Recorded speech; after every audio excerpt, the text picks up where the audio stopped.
Assalamualaikum warahmatullahi wabarakatuh. Perkenalkan, nama saya Alisa selaku moderator dari kelompok 10. Di sini kami akan mempresentasikan materi dari judul Perusahaan dan Lingkungan Perusahaan dari mata kuliah Manajemen Dasar. Anggota kelompok kami terdiri dari 5 orang. Yang pertama ada saya, Alisa. Yang kedua ada Aprizal. Yang ketiga ada Nilam Cahya. Yang keempat ada Nurul Syafira Rizal. Dan yang kelima ada Rizky Fatur Rahman. Berikut ada 6 materi yang akan kami sampaikan dalam presentasi kali ini. Yang pertama ada pengertian perusahaan, yang kedua ada tempat kedudukan dan letak perusahaan, yang ketiga ada perusahaan dan lembaga sosial, yang keempat ada perusahaan sebagai sistem, yang kelima ada fungsi dan ciri-ciri perusahaan, dan yang terakhir ada lingkungan perusahaan. Oke, kita masuk ke materi yang pertama, yaitu apa itu perusahaan. Perusahaan adalah suatu unit kegiatan yang melakukan aktivitas pengelolaan faktor-faktor produksi untuk menyertakan barang dan jasa bagi masyarakat, mendistribusikannya, serta melakukan upaya-upaya lain dengan tujuan memperoleh keuntungan dan memuaskan kebutuhan masyarakat. Setiap perusahaan senantiasa mempunyai cita-cita ideal yang hendak dicapai. Cita-cita tersebut akan diperjuangkan agar jati dirinya jelas, yakni nilai dan kepercayaan perusahaan. Citra nilai dan kepercayaan ideal disebut visi perusahaan. Oke, kita masuk ke materi yang berikutnya, yaitu tempat kedudukan dan letak perusahaan. Tempat kedudukan adalah lokasi hukum perusahaan, yaitu alamat yang tercantum secara resmi dalam akte pendirian dan dokumen legalitas seperti NIB, SIUP, TDP, atau izin lainnya. Disinilah perusahaan diakui secara hukum dan menjadi tempat untuk mengurus administrasi dan perizinan, menerima surat menyurat resmi, dan yang terakhir menentukan wilayah hukum yang berlaku. Tempat kedudukan tidak harus sama dengan tempat operasional perusahaan. Contoh, kantor pusat tercatat di Jakarta, tetapi operasionalnya ada di Bekasi. Lanjut, ke letak perusahaan adalah lokasi fisik atau tempat berjalannya aktivitas perusahaan, seperti kantor operasional, pabrik, gudang, toko, atau cabang. Letak perusahaan menunjukkan tempat kegiatan usaha berlangsung, bukan sekadar alamat hukum. Perusahaan dan lembaga sosial. Jenis-jenis perusahaan. 1. Berdasarkan kegiatan usaha. Pada bagian ini dibagi menjadi beberapa macam, yaitu yang pertama, perusahaan ekstraktif, yaitu mengambil langsung dari alam. Contohnya pertanian atau pertambangan. Yang kedua, perusahaan industri atau manufaktur mengolah bahan baku jadi barang jadi, yaitu pabrik. Yang ketiga, perusahaan perdagangan, perusahaan yang menjual barang tanpa mengolah. Contohnya toko dan distributor. Yang keempat, perusahaan jasa, perusahaan yang menjual layanan. Contohnya salon, bank, dan rumah sakit. 2. Berdasarkan kepemilikan. 1. BUMN, milik negara. 2. BUMD, dimiliki pemerintah daerah. 3. Swasta, dimiliki individu atau perusahaan privat. 4. Koperasi, milik anggota. 3. Berdasarkan bentuk badan usaha. 1. Perseorangan. 2. CV atau komodatif Venoscap.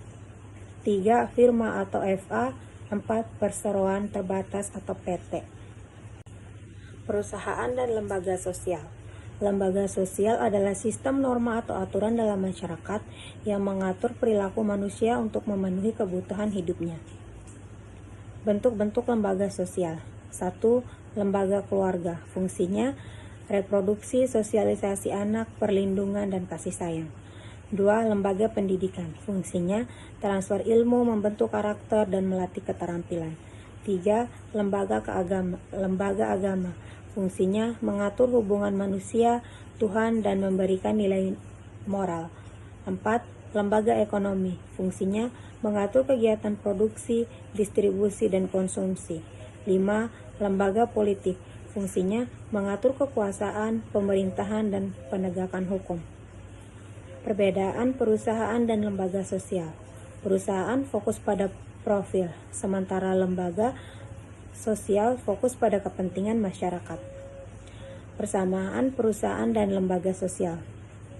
Perusahaan dan lembaga sosial sama-sama merupakan organisasi yang memiliki tujuan, aturan, dan memberi manfaat bagi masyarakat. Tetapi perusahaan berfokus pada mencari keuntungan, sedangkan lembaga sosial berfokus pada kesejahteraan dan keteraturan masyarakat. Selanjutnya ada perusahaan sebagai sistem. Perusahaan sebagai sistem adalah konsep dalam manajemen dan teori organisasi yang melihat perusahaan sebagai entitas terintegrasi, di mana berbagai komponen saling berinteraksi untuk mencapai tujuan bersama. Perusahaan dapat dilihat sebagai sistem terbuka atau berinteraksi dengan lingkungan luar, atau sistem tertutup atau terisolasi jarang terjadi di dunia nyata. Pendekatan ini membantu manajer mengidentifikasi masalah seperti inefisiensi dalam rantai pasokan dan meningkatkan efisiensi melalui analisis sistemik. Ada 5 sifat-sifat sistem perusahaan. Yang pertama ada kompleks, yang kedua sebagai sistem kesatuan, yang ketiga sifatnya beragam, yang keempat saling bergantung, dan yang kelima dinamis. Selanjutnya ada fungsi dan ciri-ciri perusahaan. Perusahaan memiliki 2 fungsi utama, yaitu fungsi operasi dan fungsi manajemen. Apabila kedua fungsi ini dijalankan dengan lancar, terkoordinasi, dan terintegrasi, maka tujuan perusahaan dapat tercapai secara efektif. Fungsi operasi ada 2 macam, yaitu fungsi operasi utama dan fungsi operasi penunjang. Fungsi operasi utama meliputi pembelian dan produksi, pemasaran, keuangan, personalia, dan akuntansi. Sedangkan untuk fungsi operasi penunjang meliputi administrasi, teknologi informasi, transformasi dan komunikasi, pelayanan hukum, dan hukum. Selanjutnya ada fungsi manajemen. Fungsi manajemen merupakan fungsi yang mengatur, mengordinasikan, dan mengendalikan seluruh kegiatan perusahaan. Fungsi ini meliputi perencanaan, pengorganisasian, pengarahan, dan pengendalian. Selanjutnya ada ciri-ciri perusahaan.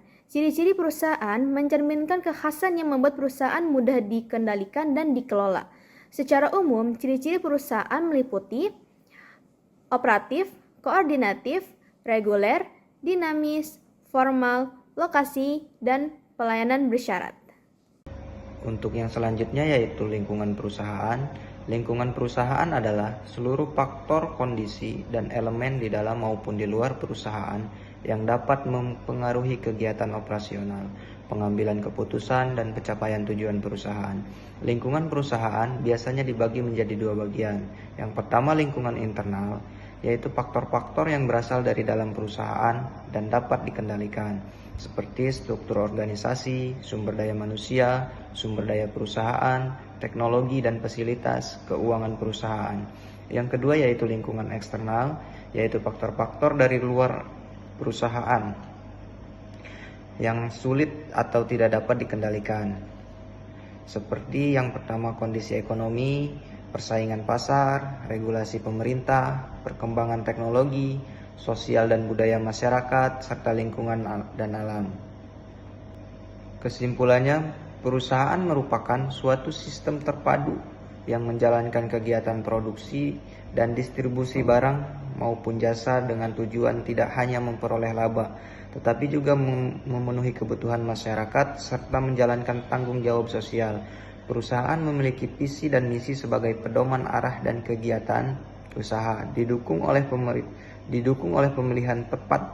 pemilihan tempat kedudukan dan lokasi yang tepat agar efisien dan berkelanjutan dalam menjalankan operasinya. Perusahaan berinteraksi dengan berbagai pihak sebagai lembaga sosial, serta dipengaruhi oleh lingkungan internal dan eksternal, baik mikro maupun makro. Oleh karena itu, keberhasilan perusahaan sangat ditentukan oleh kemampuan manajemen dan mengkoordinasikan fungsi operasional dan manajemen, menyesuaikan diri dengan lingkungan, serta menjaga keseimbangan antara tujuan ekonomi dan tujuan sosial. Demikian isi presentasi kami kali ini. Semoga yang kami sampaikan dapat bermanfaat bagi kita semua. Jika ada kekurangan, mohon dimaafkan. Sekian, terima kasih.